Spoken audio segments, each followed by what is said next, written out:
Hi and welcome to the Her Business podcast. I'm Susie Daphnis. I'm the CEO at Her Business and I am your host. And this episode is not for everyone. But if you want to grow and scale your business, if you want to break the revenue ceiling, if you want to grow something more profitable, then this is for you. Because if any of these things sound like your goals, there's going to be a time in your business journey when growth stops being about doing more and it starts being about letting go more. Now, I don't mean letting go of your ambition or your standards, but letting go of being the one doing everything, holding everything together. It's the moment where you stop being the person who fixes every problem and you become the leader who builds a business that solves problems without you. And that's why my guest today, Chantel Gilbert, who's the CEO of Bluegum Electrical Solutions, was named our 2025 HerBusiness Network Member of the Year. Now, Chantel didn't win this award because she was the loudest voice in the room, or because she hustles the hardest, or because she's outworking everyone around her. It's actually because of the opposite. She has built an award-winning, fast-growing electrical, air conditioning and solar business now in its 11th year. She's raising a young family. She's developing leaders inside of her team, and she's intentionally stepping into her role as a CEO every single day. Now, Chantel respects her own time. She says no to work that she doesn't need to do. She empowers her team to make decisions and to grow. She measures her success by looking at what the data is telling her. And she refuses to build a business that requires her to be involved in every detail every single day. And that intention has really paid off. And I can't wait for you to hear Chantel's story today, because I bet her before looks an awful lot like what you might be dealing with right now in your business.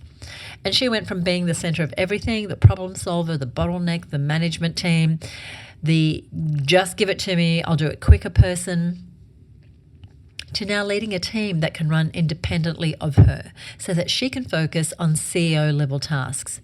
She is the embodiment of our show tagline, which is your business, your rules, because she doesn't follow what her industry says she should do in any way. She experiments and she iterates and she builds systems and she takes time for herself and her family, and she runs her business how she wants to run it. So, without further ado, as the saying goes, let's welcome Chantel Gilbert onto the show. Chantel, welcome to the show. Hey, Susie, thanks so much for having me. I'm thrilled to have you here because your business journey is an example of what it looks like to really build a business on your terms.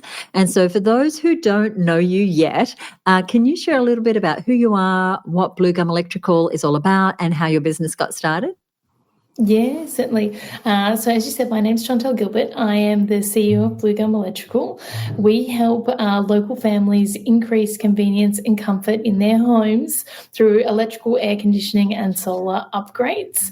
Our business is in its 11th year now, and we got started, my husband and I, back in the day when we really wanted to provide a solution that helped customers, but also provided them the customer service that they deserved in their own homes that didn't exist in the trades. And we always knew that we wanted to do something big. We just didn't know what it would lead to. And we've really found the last couple of years, we've really found our legacy and our home base in this space of the all-electric future, where we can help families, move forward to what's going to be the next stage of living and how to live an all-electric life. I love what you just said, and having been part of your journey for the last number of years, what you said is so true. You want to do something big. You've always been so ambitious, and as a young entrepreneur with a young family, and we'll say more about that later, I just admire your drive so much. And I know it's been a huge year. You've been on industry panels, you're growing your team, you're growing your revenue, you're raising a family, as I mentioned. How would you describe this season of life and business that you're in right now? Look, I think this is probably we're in one of the most intense seasons of life that we've been in since when we started the business. I don't know if if others people are talking about it yet, but there's just such a big change coming with AI and the automation in business. And I really do believe that there's a middle ground that's going to miss out if they're not fast. And that's the middle ground between your small businesses that have low overheads and your bigger businesses, the businesses that have the overheads but don't have the profit because they don't have the scale of the profit, of the larger businesses because they're not quite big enough yet. So right now we're really aware of that and wanting to make sure that we're on the big boy side of the fence per se. As that transition changes over the next couple of years. So that means that, things are just moving really quickly. And I guess our excitement for the business is probably back to where it was to some degree when we started in what we think is possible again, moving forward, like a new launch pad to some degree. That's very exciting, and that is also very telling that we get to a stage, we grow, we plateau, and then we need to set our sights to what's next and how do we continue to evolve, as you said, as the market changes or our client changes or technology changes. And as you know, growing from a solopreneur, or I know it's always, you start with you and Josh, to a micropreneur, to now having a larger team, they're all very different experiences. And those experiences and those transitions are things that I see women struggle with. But you've been growing so phenomenally recently, and I know it hasn't all been roses. I would love to know what's changed about how you operate as a leader as the team's grown. Like, do you manage your time or your clients or your team differently as it's grown? Yeah, definitely. Look, I think we've very much yo-yoed, and I think that's not unusual. It's not always a beautiful straight line to growth. I think we've expanded and we've contracted and expanded and contracted, and I've been in the office and out of the office. And I think probably the biggest things that I have learnt is we're at the point now where my time needs to be spent less doing and more management, and more knowing exactly what's going on in the business and what levers need to be pulled at what points in time. Whereas even up until this point in time, I've still been, a team member leaves or something happens and I'm drawn back in, whereas I'm trying really hard, particularly my, 2026 goal is to empower my team more. And sometimes there's decisions, that get made, and if I'm a lot more aware if our team comes to me and says, hey, we want to do this, it's going to cost this. And it might not be exactly the way I would do it. In the past, I would have said, no, I want you to do it this way. Now I'll say, great, go do it. And I don't change something if it doesn't need to be changed, and I don't control something if it doesn't need to be controlled. If it's taken care of, even if it's not taken care of exactly the same way that I would take care of it, if the outcome is the same, then it's a point in which I need to not get over it or get over myself to some degree and just go, well, it doesn't matter. Do you know what I mean? The outcome is the same. The problem is taken care of. If it's not exactly how I would do it, well, that's not the problem. That doesn't matter. Dan Martell has the, 80% done by somebody else is 100% perfect. And I'm just finding myself being a lot more aware of, just because it's not how I would do it, if someone has stepped up and taken that ownership, then I need to back and encourage that behaviour, not change the way they're doing something. Also, I'm a lot more big on involving my team in improvement of processes and constantly having conversations around, well, are you doing anything that doesn't need to be done anymore? And that's more comes down to as the business grows, the processes we had in place, or the high touch level that we might have operated at one point in time when we had, X number of customers, doesn't always serve us at scale. And we have to start looking at ways, can we deliver the same outcome but with less work on our side of the fence? Or are we still doing things that don't matter anymore, that nobody is valuing just because we were doing them last year and the year before, and that's just how we did it? So we're just really mindful to try and let go of what doesn't serve us as we move forward. And the faster we grow, the more often we have to stop and let go of what doesn't serve us. That is so powerful. There's a couple of things that you said that I want to pull up on. One is this idea of actually stopping and reflecting and saying what no longer serves us. What are we doing purely because as we've added things on, we haven't let go of the past, and so we're still doing things that don't actually impact the bottom line or the revenue or the effectiveness of a task. So important. The other thing that you said is as business leaders, yes, the team may not do it 100% the way we want to, but what is the currency that's up? It's your time, your focus, your energy that can go into business building that is not tied up on the execution of tasks that the team can manage 90, 95, maybe one day 100% of the way that you would do it. But like you said, you're focusing on outcomes, not the process. And that's where a lot of us can get tripped up. It's like not all the I's were dotted and the T's were crossed, and I wouldn't do it that way, versus, you know what, we got the outcome, we're moving forward, we're getting our goals. So powerful, and so such a sign of a mature business leader who's committed to the vision and getting to the goal, as opposed to being fixated on the perfection of every little bit going forward. Yeah. So good. Yeah, definitely. We spend a lot of time on our calls, like on the customer service from the phone. And one of the things I realised is, if the way I say something or the phrases I use aren't going to be natural or come across the same way, if I tell someone to say them exactly the way I say them, so we have a call flow, not a script. And then, people can choose. Say there's 10 ways that we can buff up Bluegum or show we add value in telling customer what to expect. 3 of them might mean a lot to me and might sound really authentic when I say them, but 3 completely different ones might do the same job but just feel right for a different staff member. So giving people more options to achieve the same goal but allow them flexibility to make it theirs makes a huge difference. So good. And with this level of growth that you're experiencing, as you know, and I know you're so committed to your own development and your education, and you've taken part in mentoring and retreats and courses and masterminds and all those things, what becomes really important for us as business owners is that time that we spend on the business, not just in the business. And part of our decision-making that changes as we grow, as you know, is what we say yes to and no to. What have you been saying yes to and no to this year, and why?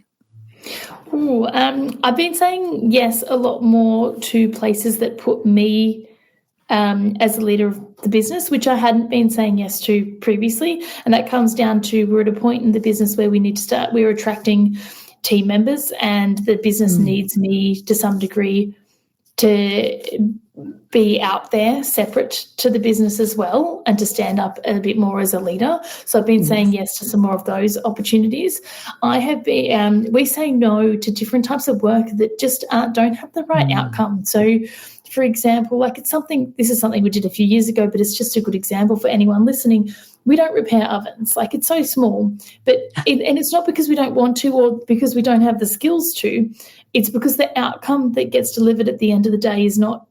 We might have to charge a customer to go there to provide a solution, and then we might have to go away and come back and then charge them again to come back. And by the time we charge them minimum charge twice, say we don't do any work for less than $350, they might have spent more than the cost of an oven. And then all that happens is no matter what a good job we do, the customer's experience isn't going to be great.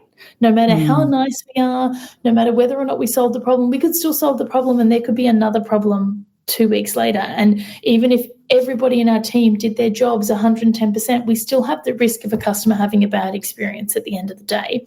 So taking out those opportunities within the business.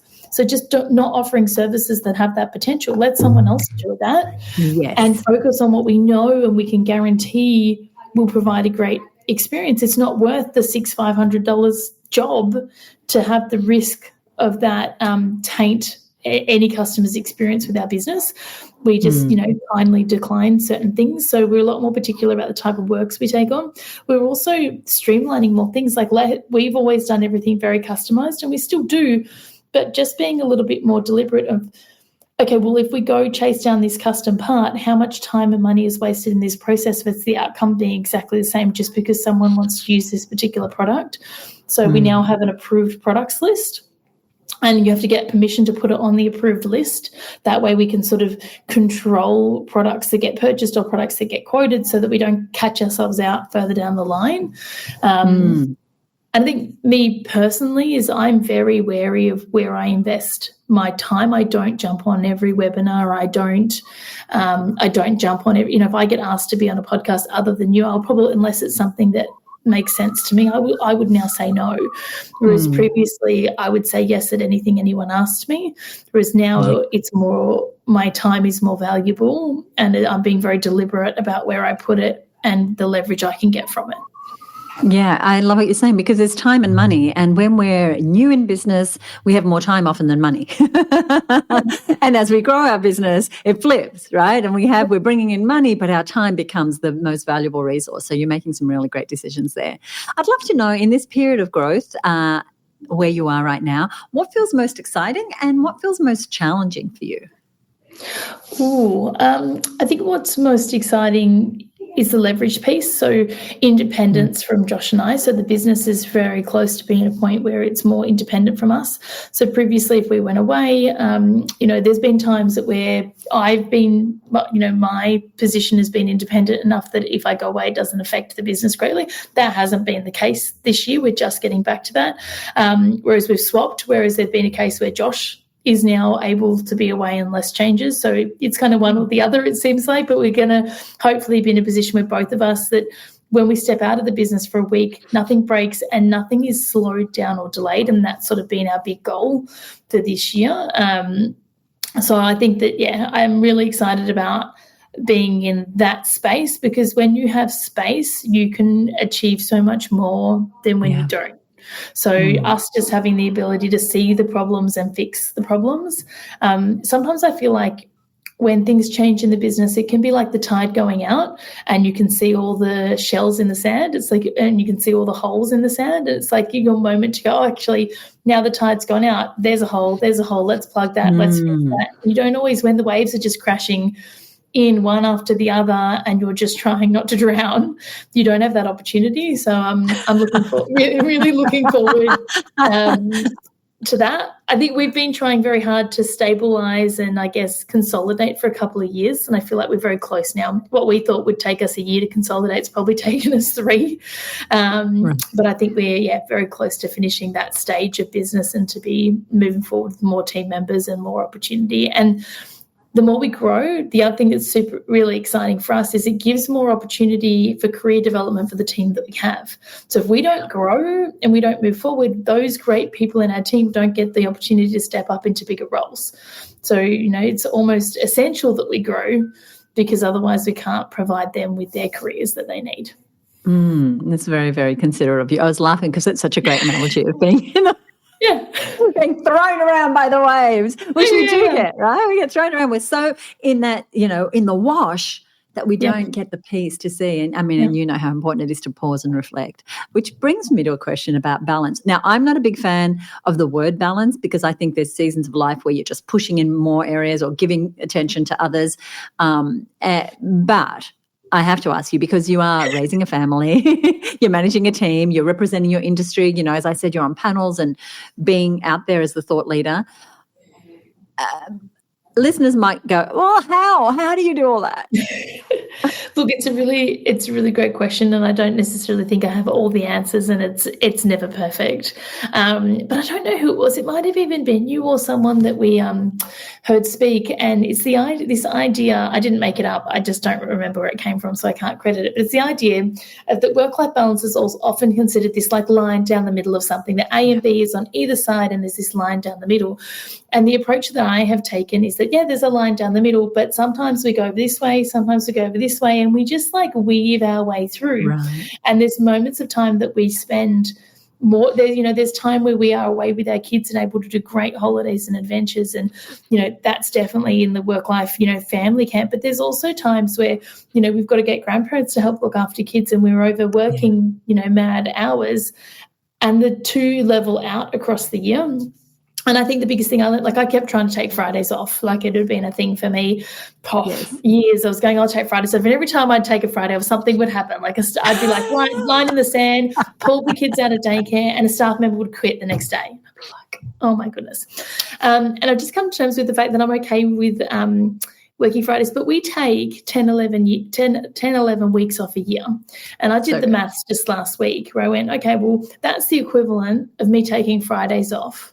So the amount of extra leave I take, I could take that as amazing big holidays with solid family time, or I could take that as 1 Friday a week for the year where I'm likely rushing around, dropping my kids to all the different activities, likely still thinking about the business, likely still taking phone calls and not being 100% present. Instead, I could just work that Friday and then have that time where we go different places and do different things. And, someone might look and go, well, they have, how do they have so many weeks off a year? Well, that's a choice we make. I don't work 4 days a week, work 5 days a week, but then I get the reward alternatively. And that doesn't mean that, I can't leave early when I need to or take a day off as required or be there for my kids in moments of need. It just means it's a choice, and that, I would prefer I would much prefer to take more holidays with them, make more money, and have it come out in the wash with the zigzag than have it be every week consistent. Yeah, here's to more vacations. I love it. One of the things which ties in with what we're talking about that we talk a lot about on this show is this idea of coming into alignment, of noticing when we've outgrown perhaps where our business is and just bringing it more into alignment with what we want in a direction that feels right for us. As you look forward into 2026, what are you striving for in the new year that is very much in alignment with what you need and want right now in your business and life? Yeah, that's a great question. I think me personally, I'm really striving towards more better health, looking after myself better. I think that we've had a big 18 months in the business and, things like that I used to do, that have fallen by the wayside, I'd like to get back. I also think what the business needs of me as a leader in the next year is very different to what the business has ever needed of me before. And I'm mentally psyching myself up for that as well. And I do think that we're in a moment of, I guess, we've been in misalignment to some degree, what the business needs and where I'm at mentally. And we're just slowly getting back into alignment for the new year. And that all comes down to having team. If you don't have the right team in place, you can't think at the level you need to think and do what you need to do. And we're just slowly getting those pieces and that foundation rebuilt. We've had it built in the past. We've had different, seasons of it, but, we're in a position where we're rebuilding it at the moment or been rebuilding it for the last 12 months. And it takes time, You don't just get a new team member and bang, problem solved. It takes, months of training and support and the right people working together at the right systems and processes to get to the point where you can sort of step back and leave a team to their devices and have someone other than me be their go-to or support. So I think the biggest thing we're changing in the new year is around that I will only have, 2 or 3 people reporting to me. And then there's more of this middle line coming in. So just navigating that, once you get to a team of, 20, 25, you can't have 25 people reporting to you anymore. So there's just got to be this new structure, and my role changes more to empowering and mentoring those that others are reporting to and giving them the skills and I guess the leadership they need to fulfill their roles and giving them the opportunity to step up instead of having me, I guess, damper them or slow them down or get in the way where I'm not needed. I'm excited for your new year. I have to tell you that. I cannot wait to see what you create, because what you do is so intentional, Chantel. It's, you go through the waves, but you're very intentional on where you're heading. And there's women listening who perhaps they're stuck at that micropreneur level. Maybe they don't have, high 7-figure, 8-figure goals, but they do want to move beyond being, the middle of with the spokes, so, like they're the middle of everything. Everyone reports to them, everyone comes to them. What's a lesson that you've learned that they should know if they are looking to stop being the one that carries the big load? I think that it's really ego-driven, as confronting as that might sound to some people listening, thinking, I don't have a big ego, that's a bloke problem. Or I think when everyone comes to you and you have all the solutions, it feels really nice. If everyone wants to knock at your door or call you or Slack you every time there's a problem and you hand them the solution on a silver platter, you go home thinking, I solved everyone's problems, and you feel great about yourself. It's very satisfying as a job. But the problem is it's not a business owner job. It's just a job. That's just buying yourself a job. So we play what we call the options game. And everyone in the business, I teach everyone in the business the options game. So if you have a problem, it could be not being able to fit something in the schedule. It could be that you can't install, the boys might not be able to install something the way they thought. It could be they don't even have the right part on site. And you have to come up with 3 options, and you have to write them down if you can. Obviously, the boys on site might not be able to write them down. And usually when you write 3 options down, the right option becomes very apparent very fast. And the deal is that these options can be terrible. These do not have to be 3 good options. You only need 1 good option, right?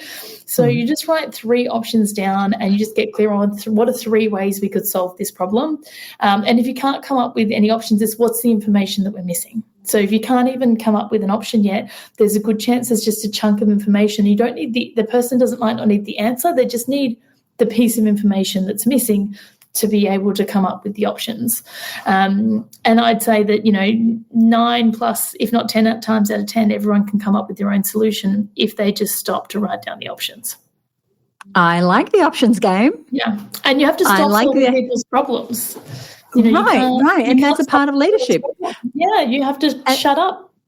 We don't have to be the smartest person in the room, right, at all times. And what I like about the options game is your spin, which is come up with 3 options, but if you cannot, then there's possibly some information missing. And that is really, really powerful, because with the right information, we don't usually have a problem making a decision. Maybe sometimes we fear making a decision, or, we need a sounding board, but we can make a decision if we have the right information. And that could be the gap in someone not being able to offer you a right solution. So good. I love it. The tagline here on this show is your business, your rules. And I feel it's such a fitting tagline for you, Ms. Chantel. What does this idea of your business, your rules mean to you? And how does it inform how you run your business? I think sometimes sometimes using business you can forget that. Like, I think there was an element when I was younger and just started that naivety, I guess, where that I try and remind myself of all the time. It's just that you don't, and particularly like we talk about it in our copy and our marketing, that we're not corporate. We can say copy or speak or have a tone of voice that is however we want. And I try and encourage our team to where we're trades. Like, we're not following anyone's rules. If you want to speak to a customer in a really friendly, caring way, you want to make a joke with them, you can. Like, that's the type of business and industry we're in. And we have that freedom. And more often than not, that type of language or that type of relationship is going to be valued 9 out of 10 times, far more than the one time that you might upset someone or someone might not get the joke. I'm constantly reminding ourselves that, or pushing back to, okay, if someone says it can't be done this way, I'll say, why not? And who says that it can't? And just because somebody else isn't doing it doesn't mean that we can't do it. And everything is an experiment. I think these days I'm very much more numbers driven. So, if we wanted to, instead of just, having the idea, say, for example, we wanted to trial people working 4 days a week or having staff work 4 days a week. In the past, not that I trialed it, but I would just we'll just give it a go and see what happens and see how it feels. These days, we had the opportunity to trial it recently for a variety of different unexpected reasons. But these days it's, we trial it, and what does the revenue look like for that man or that technician working 4 days a week versus 5 days a week? And over a 90-day period, what impact does that have on the business? And what flow-through effect does that have? And, okay, is that successful or not? And what are the measures of success? If someone can achieve the same amount of revenue working their hours over 4 days versus 5, well, if it works, then great.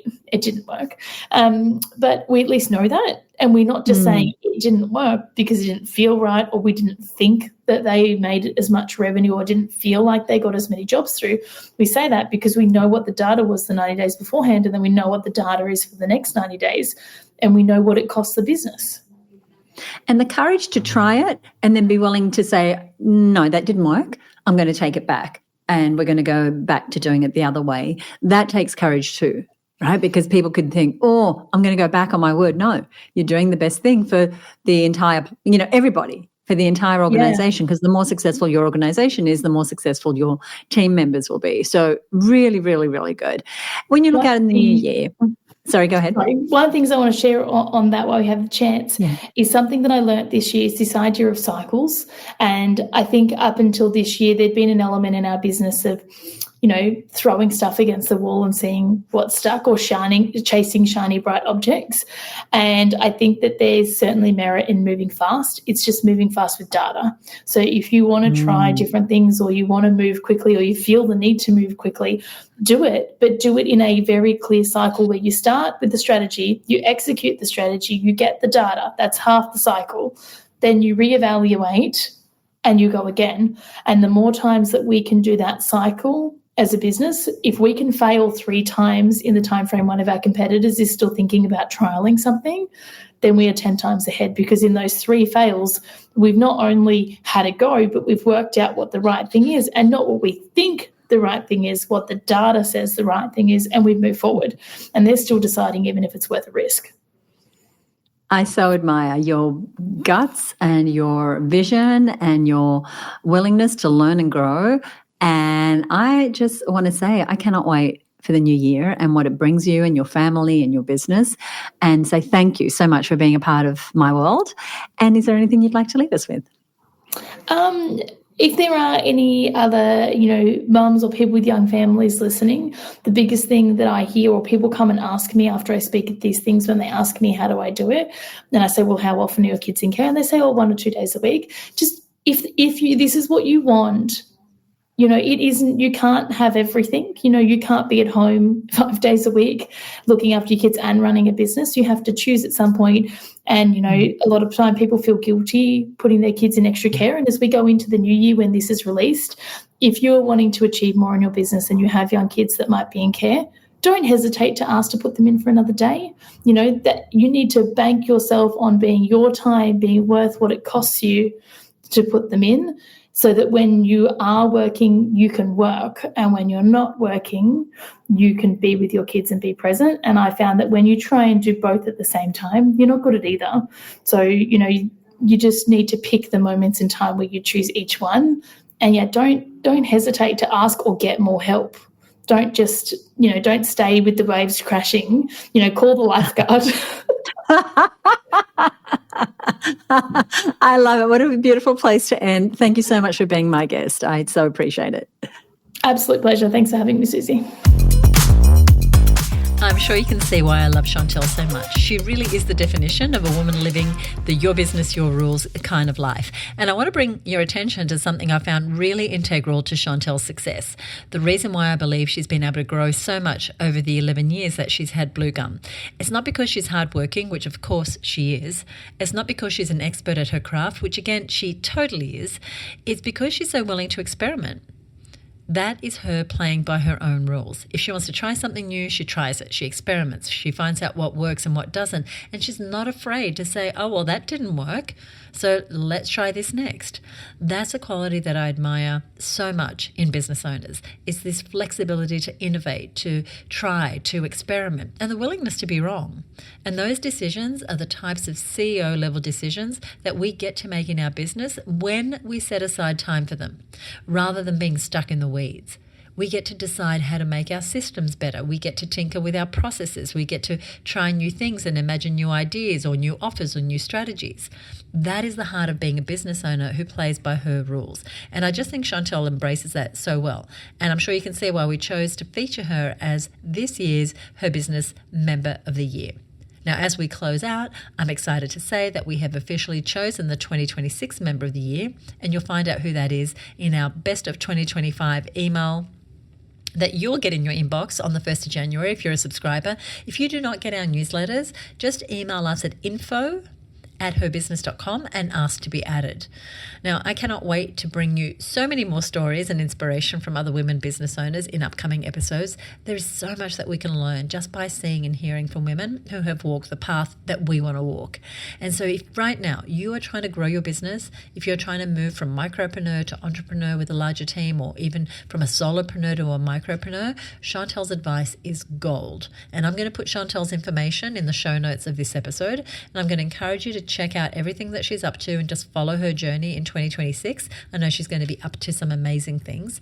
And just a little bit of background, she's been a member for years. Chantel has come to our retreats. She's been part of our mastermind. She engaged in one-on-one mentoring for many years, and she's actively engaged and networked with others in the network. And that's how we grow and learn, by leaning on others. And like Chantel said, asking for a lifeguard when those waves are crashing in. That's exactly what her business is designed to do. We're a community of business owners who learn together, who lift each other up, and who grow together. And if you want more people in your corner to help you when that water is rough and to cheer you on when it's smooth sailing, then we would love to have you inside of her business. And you can apply to be a member right now at herbusinessnetwork.com. Within 72 hours, we'll be back to you with your acceptance. Now, I want to tell you what's coming up in the next episode. But before I do that, I want to shout out Bettina Mitchell of Workflow Mastery. Now, she empowers women to scale with strategy and systems. She's a workflow automation and productivity strategist. And I'll put a link to her in our show notes. But she was listening to episode 328. And 328 was all about systems. It was called 4 Systems That Saved My Sanity as a Business Owner. And she said this: we love a great podcast, especially when someone like Susie Daphnis, CEO of Her Business, is spruiking the time-saving virtues and importance of business systems, not just for scaling, but for day-to-day operations. And she then goes on to say, have a listen. And if it sparks curiosity, she invites people to work with her, because what she does is she helps them with systems. And so, Bettina, I want to say thank you. I'm glad you enjoyed the episode. Thank you for listening to the show. Thank you for the shout out. And we will put a link, as I said, over in the show notes, which everybody can find at herbusiness.com/339. Now, if you enjoyed this episode, you enjoyed what Chantel had to say, we would love it if you would leave us a rating or review on Apple Podcast. And as a podcaster, here's why this is important. This is how other people discover the work that we do. It's how other people get to hear stories like Chantel's, which is so inspiring. And so you can leave us a rating or review on Apple Podcasts, or you can even shoot me a direct message on Instagram if you'd rather do that.